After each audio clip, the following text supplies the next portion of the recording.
まりましたセガオンはい、というわけでですね、はい、私がセガのサウンドクリエイター、そして増刊号の編集長のボルトン三吉、そしてはい、同じくセガサウンドクリエイターの藤本です。よろしくお願いします。はい、よろしくお願いします。はい、そういうわけでね、藤本さん、はい、前回伊藤健さんに来ていただいて、もちろん伊藤健さんも面白かったけど、タコス美味しかったです。美味しかった。美味しかったです。ちょっと辛かったでしょ。辛かったですけど、美味しかったです。いや、僕ね、何回見ても前回の放送でお腹を抱えるぐらい笑ってしまったのが、藤本さんが咀嚼してるシーンね。ポッてきっと出ると思うんです。今ね、ここね、ワイプで出ると思うんですけど、もうね、しっかり咀嚼。今日もしっかり咀嚼だね。そうですね。よく噛んで食べようと思います。いいね。今日も楽しんでいきましょう。はい。よろしくお願いします。行ってみよう。シンクロニクルとは、チェインクロニクルの開発スタジオが送るシングルプレイ RPG の最新作です。あなたが結末を選ぶ RPG というジャンルになっており、各章のクライマックスではその後の物語体験を左右する究極の選択があります。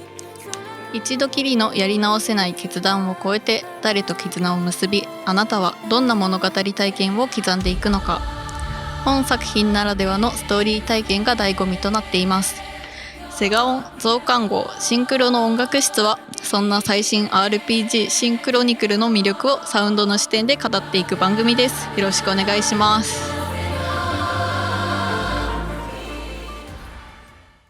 はい、セガオンシンクロの音楽室、今日のゲストはこちら。はい、シンクロニクルにゲストコンポーザーとしてご参加いただきました下村陽子さんです。イエーイ。はい、下村陽子です。今日はお招きありがとうございます。よろしくお願いします。いよいよ下村さんがいよいよって感じですか。ねえ、いや、みんなお待ちかねだったと思いますよ。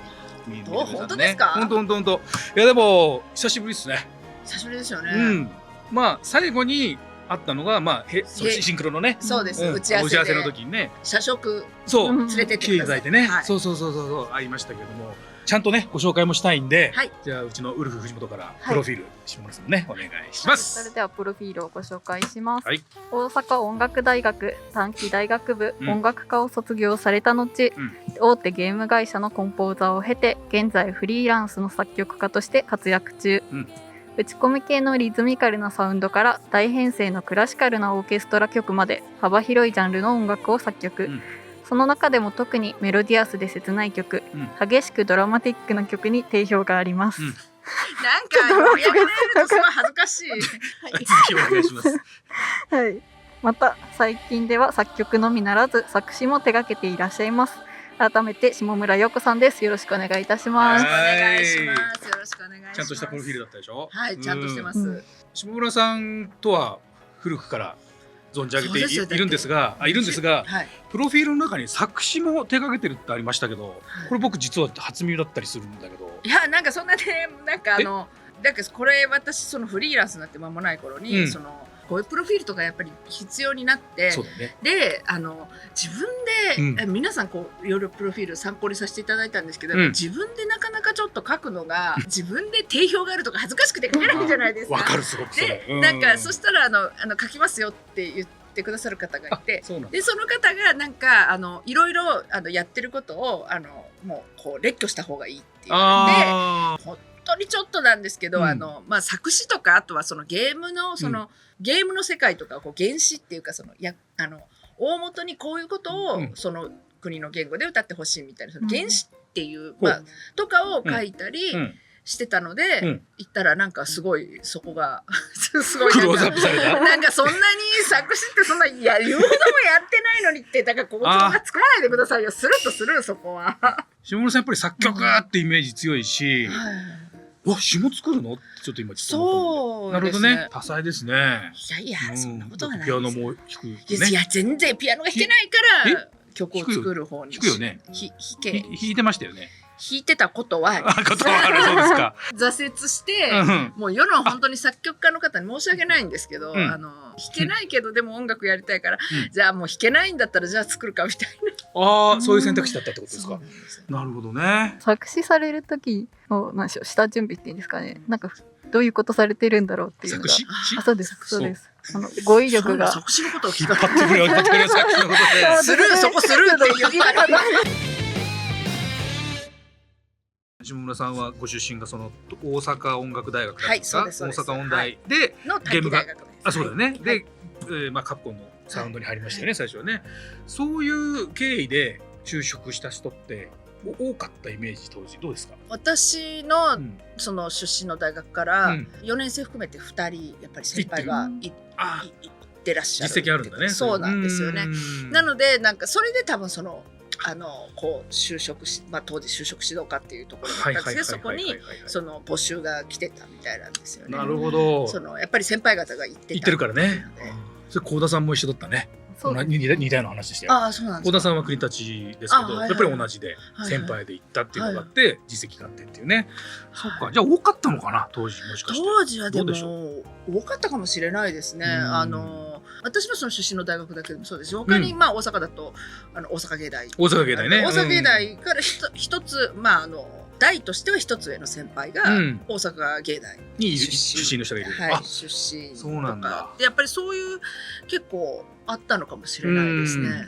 最近その母校に年に1回だけゲスト講演的な、講演っていうかもうなんかゆるっとしたトークショーぐらいのレベルになっちゃうんですけど、そのミュージッククリエーションっていう専攻があってそこに年に1回お邪魔してるんですけれども、やっぱりそこからゲーム会社に就職された方もやっぱりいらっしゃるみたいで、そうなんですよね。でそんなでも音大でそういうなんていうかミュージッククリエーション科とかって私の時代に欲ししかったみたいな。そうだよね。ないもんね。ガチでそっちの勉強できるじゃないですか。私なんかピアノやってて、でたまたまそのゲーム会社に就職できて、さあやりますかって言った時にパソコンとか全く使ったことなくて、で当時はパソコンも高価だったじゃないですか。ですね。一人一台なんかどころか、家に1個もなくて、全然わかんないのに、いきなり入って「はい」って言われてどうすればいいのか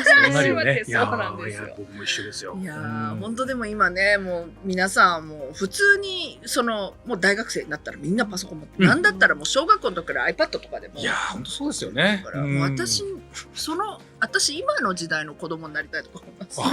デジタルネイティブっていうかね。そうやってたら多分私もうなんかすごい埋もれて全然この業界には入れなかったとか。もしくは詩を書く人になってる。いや、そんな戻っちゃう、その話。ごめん。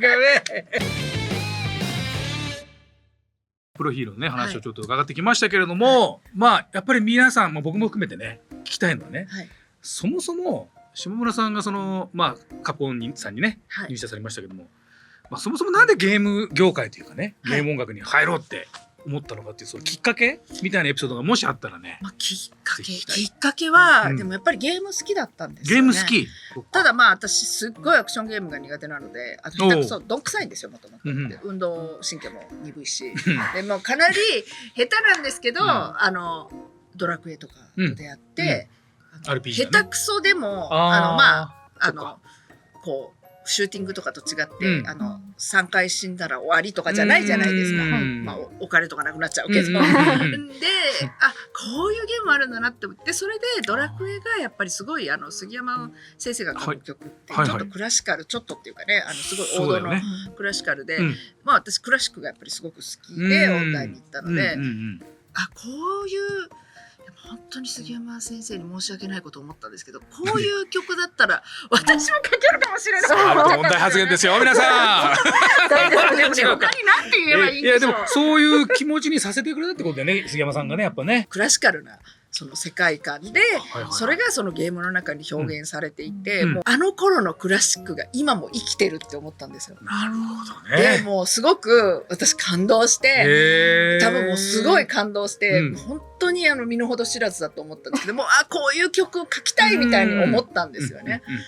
それでなぜかロープレイを作ってない関西の某社を受けてしまって。と思って蓋を開けたらスト2みたいな全然クラシックじゃない曲を作ることになるわけ、作ることになるわけというかね。そうなんですよ。キャラクター採用。キャあラクター採用。あって言っちゃいけないな。ちょっと。いや違う。いや僕も多分似たような感じで捉えたんだろうなって思った当時ね。その1年前に私イベントでアルバイトしてたんですよね。来ましたイベント。あれでしょ？こういうやつでしょ？そういうのじゃない。そういうのじゃない。レースクイーン的なやつじゃなくて。なんかモデルやってたって言ってた。モデルなんてやってませんよ。勝手な話作らないでください。すいません。すいません。モデルじゃなくて、なんだっけ？なんかね、検索したら今でも出てくるかもしれない。出てくるんだ。いやもうでもすごいなんかローカルなイベントで世界漫画博っていう。世界漫画博今ググってください。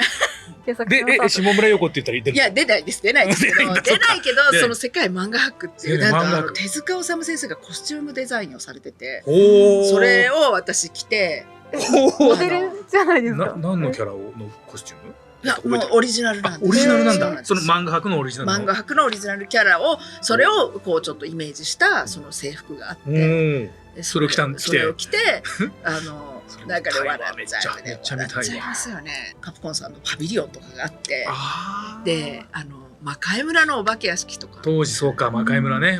でその魔界村のお化け屋敷の中で親御さんとはぐれて泣いてるお子さんとかを出口まで抱きかかえて連れてったりとか簡単なナレーションみたいなこともやってて、なんとか名人となんとか名人の賞がございますみたいな。なんとか名人言っていいのかどうかわからないので。ああそうそう。ゲームのねゲームの名人だよね。でもとても有名な方で、ハドソンさんのブース、そうですよね。カプコンさんのブースが隣り合わせにあって、魔界村のチラシとか今度ファミコンで出ますって言って配ってました。気がついたら魔界村の仕事やってたのね。やってないか。魔界村はしてないんですけど。でもその会社に入ったってことですね。そうなんですよ。なので入社するときにやっぱりなんでうちの会社のことをそんなご存知なんですかみたいなことを面接で言われたときに、いや去年バイトしてましてみたいな、落成式パーティーじゃないな、落成式みたいなのがあったときに社長にハサミを渡す役だった。結構重要な役じゃないですか。そうなんですよ。それでそれがなんかこういう活動も我が社はしてますみたいなのを入社試験の時のその合間でそのビデオをみんなで見た。そうか。その時に私どっちか私だなどっちだろうとか思って見てます。じゃあ面接官もなんか既視感あるなみたいな感じで。なんかだから面白いなこいつって思われたんだよね。いやもうね初っ端からいろいろお話を伺えてますけれども、どうですか藤本さんもねちょっと聞きたいこととかあったらぜひぜひね。お二人とっても仲良しさんだと思うんですけど、最初にお会いしたのっていつ頃ですかね。そもそも論ですよね。そもそもそうだね。その話に行けてなかったねまだね。そうですね。おそらくなんですがこれは下村さんも原体験しているんではいってそうしてる絶対してるよだって言ったもん。あそっか。その91年とか92年、さっきのね下村さんがカッコに入ってるとか、僕もセガに入ったりっていうあたりですけど、4社ぐらいバンド作ってたじゃないですか。やってました。ね、弊社は SST バンド、カッコンさんはアルフライラーワイラー。アルフライラはライラからさらになんかアルフライラって短くなって。で下村さんがいたことは長い方の。私は短い時です。短い時か。であと今もありますけど台東さんズンタタね。でデータイーストさんゲーマで行くというこの4バンドがあって、で僕は SST バンドで下村さんはさっき言ったアルフライラーっていう形で年に1回ねライブやってましたよね。そうです。すごかったですよ。なんか中野サンプラザとか、そうあと青年館とかで、日本青年館とかね、普通のプロでもやるようなね。しかもすっごい満員でした。満席。すごかったよね。でその当時お互い違う会社でしたけど、それのバンドで出ていたんでイベントでね顔を合わせることは1年に1回だったけどまずあって。その SST バンドの中に、カプコンのサウンドの方とすごく仲がいいというか知り合いの方がいて。そうでしたっけ？おい。そうだ。仲良かったでしょ。そうだ。それで楽屋だったりとか、ライブのね合間とかになんかちょっとちょこちょこ。そうなんですよ。私そういえば来たアルバムっていうかサントラ、ストツのサントラとかを出すときに松前君高さん。そうです松前さんですね。それですごく SST バンドさんにいながら学校のレコーディングのサポートをしてくださってたので、そのつながりがあってね。そう。ちなみに第一印象ってお互いどうでしたか第一印象。私ねもうすっごくお優しかった。それはね髪が長かったから。ロン毛時代で自分でおっしゃいましたね。そうなんです。めっちゃね、道吉さんね、超ロン毛だったんですよ。多分ね、これね、ワイプで出てるから今は。本当ですか。これ。そう。なんか、しかもちょっとウェービー。すごい、これぐらいあったんです。割とね、藤本さんよりも長かったんですよ。そうです。そう。藤本さんはどうでした？下村さんの第一印象って。下村さん、今日お会いして、いい意味でね、変わってなくて安心したんですけど、もう当時からよく喋ってました。明るかったね。今も明るいけど、どうですか、あれ照れ隠しとかもあったんですか？やっぱこうすごい本当によく喋ってて。素ですね。素か。あだ名がピーちゃんって言われてね。そう。で、だよなって。ピーチクパーチクそうだよね。全然違うんですけど、なんかいきなり当時のトップの時の上司が、お前は今日からシモピーやって言い出して。シモピーのピーなんだ。でもなんかシモピーって嫌じゃないですか。だからなんか周りが気を使ってくれたのか、みんながピーちゃんっていうようになっちゃう。シモを取ってくれた。はい、そうなんですよ。でももうどこにも私の名前入ってないっていうね。確かに。さあ、下村さんも光吉さんもお話たくさんさせていただいてますが、ちょっとそろそろ小腹が空いてきた頃じゃないかな。小腹がね。小腹が空いてきた頃だと思うので、下村さんとより仲良くなるお時間、そしてもう今日もずっと楽しみにしてたこちらのコーナーです。光吉さん、タイトルコールお願いします。はい、わかりました。それでは行きましょう。はい、ゲストのおすすめグルメのコーナー。はい、この番組ではゲストの好きなグルメを取り寄せて食べながらお話を伺っていきます。今回ご用意したグルメはこちらです。お寿司でございますよ。嬉しい。下村さん、お寿司ですか？お寿司です。お寿司大好きです。ちなみにその中でもお好きなおネタだって。どれも好きなんですけど、やっぱりマグロ系、トロ、中トロ、マグロ、あとハマチとかも好きです。藤本さんはネタ的には何が好きとかありますか？イクラがぶっちぎりで好きです。ぶっちぎりで好きです。あるよ、イクラね。なるほど。じゃあね、そんなマグロ好きの下村さん、ぜひまずトップバッターでご賞味いただけたらと思います。どれいきます？もうね、マグロもちろんありますし、ここにすごい、これじゃないですかね。それですかね。言ってください。いや、慎重に。美味しそうだね、これ。はい、じゃあ食してください。下村さん、マグロいただきます。どうぞ召し上がれ。結構大きいな。大丈夫？一口で喋れそう。美味しい？よかったです。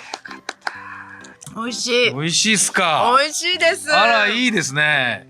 じゃあ僕言いましょうか、次ね。はい、どうぞ。いいですか？僕はじゃあね、ハマチいきます。はい。さあ、これやっぱり音の番組なんで ADSR 的にこう食べる音をね。AMSR ですね。AMSR です。いただきます。音。顎関節用の音しかしない。さあ、お待ちかね、ウルフ。召し上がってください、ウルフ。割れてる。ウルフはイクラなんですね。そうです。イクラいただきます。これいけそう。そうなの。お寿司怖いところって本当例えばカウンターとかで行くと際限なく食べてしまうんです。大事な。これ見といた方がいいよ。でも生姜がくっついてきちゃったんで。さあ、ウルフが寿司を食します。よし。めっちゃ口見。すごい。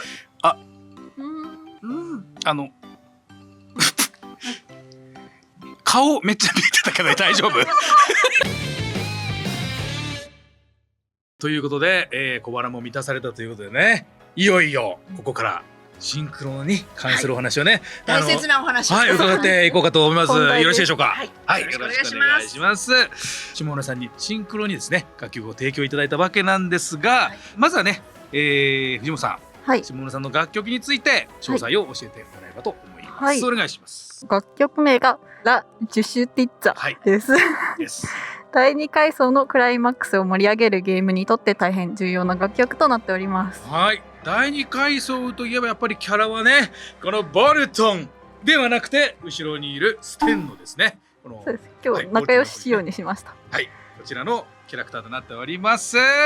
さあ下村さん、はい、今回のそのシンクロにおいてその楽曲をお願いする時のね、はい、そのお題目というかオーダーというか、はいはい、おそらくね、僕も含めてそうなんですけどちょっと悩まれたんじゃないかと思うんですよ。はいはいはい、その自分らしいね、はい、曲を書いてくださいってお願いしたと思うんですが実際どうでしたかね。それを聞いた上でのそのまず印象というか、作り始めのその構想というか、それの聞きたいですね。なんかその私らしくとかよくある下村さんらしくとか言われるんですけど、その私らしいって当の本人って意外と分かってないんですよね。なんかいかにもじゃあ私みたいな曲を作ろうって思っても、結構何も出てこないっていうか、私らしいっていうのは何かっていうのはなんか分かんなくて、なるほど、どういうのがいいのかっていうので、やっぱりちょっと最初はどうしようかなと思いました、ね。ちょっと悩まれましたか。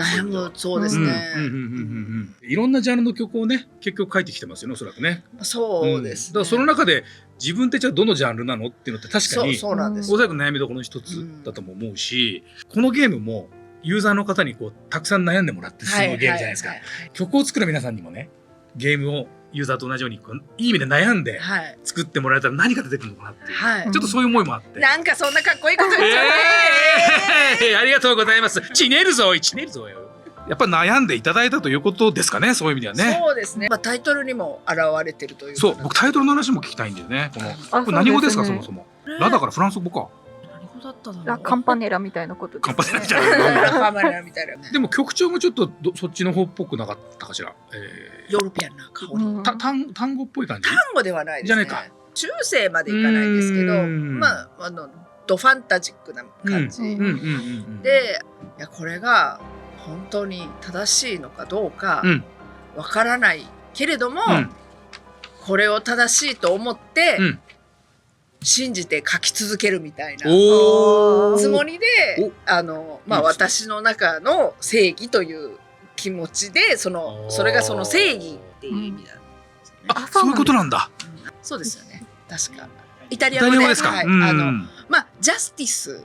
そういうことか。ジャスティスのでもジャスティスってちょっと印象的にちょっと強いなと思って、ちょっとストレートすぎますしね、しかもね。そうなんですよ。なんでそういうねガツッという言葉じゃなくて、もうちょっとその強いような、ちょっと柔らかいようなみたいなので探したらこれだと。タイトルって私も一番短い詩だと思うんですよね。いい流れですよ。ちょっといい流れですよ。いい続けてください。タイトルは詩だと思う。一番短い詩だ。短い詩。その一言でこう表現をするわけじゃないですか。なので結構私タイトルは割とこだわるものも多いですね。下村さんじゃ基本的に自分でタイトルつける派ですか？つけること多いです。多い。そうなんだ。作曲してる時にどういうこと考えてますとかって聞かれるんですよね。聞きたいで。いやどういうこと考えてるって思った時に、思い出そうとしても、すっごいバカな答えしか出てこなくて。例えば？いや何も考えてないっす。一番困るやつだ。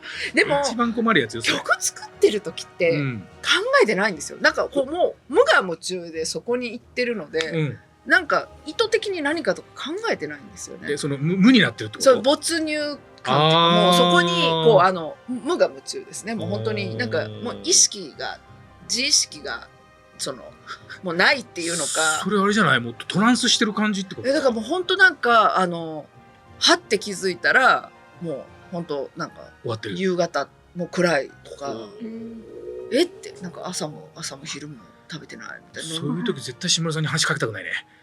もうすごいんじゃないかなと思って。藤本さんもそういうゾーンに入ったことあるかなって聞きたくて。私は今シンクロとかは特にそうですけど、BGM 作ってる時も他のことずっとやりながらなので、BGM にずっと時間かけるっていうのないので、あんまり集中してるといえば集中してるですけど、ゾーンに入るはないかもです。来たらこれ片付けてこうシャシャシャシャシャってやってるって感じですかね。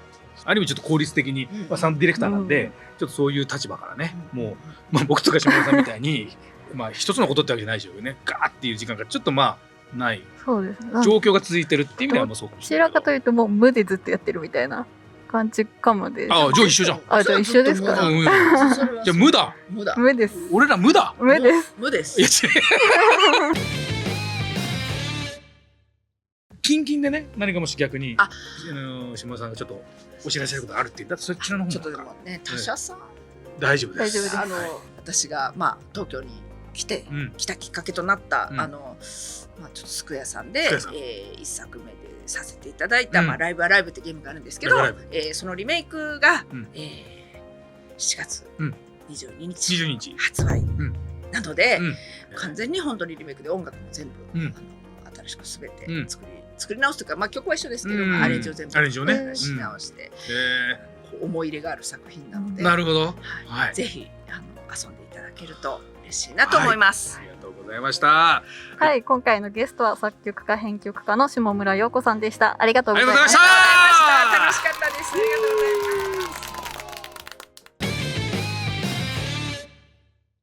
はい、そういうわけでね、下村さんから本当たくさんお話を伺って、ちょっとね半ば感動していますけどね、本当にね楽しいお話でございました。藤本さんどうでした？そうです、なんか下村さんとか三吉さんもそうですけど、昔のお話を聞きできたのもすごい新鮮で楽しかったです。あとでちょっと調べますね。調べるんだ。気になるので言います。ということでね、下村さんね本当に楽しいね時間ありがとうございました。そういうわけでじゃあお知らせいってみましょうか。はい。セガの新作 RPG シンクロニクル大好評配信中です。おかげさまで200万ダウンロードを突破しております。ありがとうございます。ありがとうございます。はい、これを機会にぜひプレイしてみてください。はい。さあ、シンクロのね、新着情報は公式ツイッターをチェックしていただいてですね、YouTube のクロニクルチャンネルでも番組やってますんで、ゲームが気になった方はぜひそちらチェックお願いします。そしてはい、そして高評価とチャンネル登録もよろしくお願いします。はい、じゃあ藤本さん、来週じゃない、ごめんなさい、次回もね一つよろしくお願いします。ということで、セガオンまた次回お会いしましょう。さよなら。チネルチネル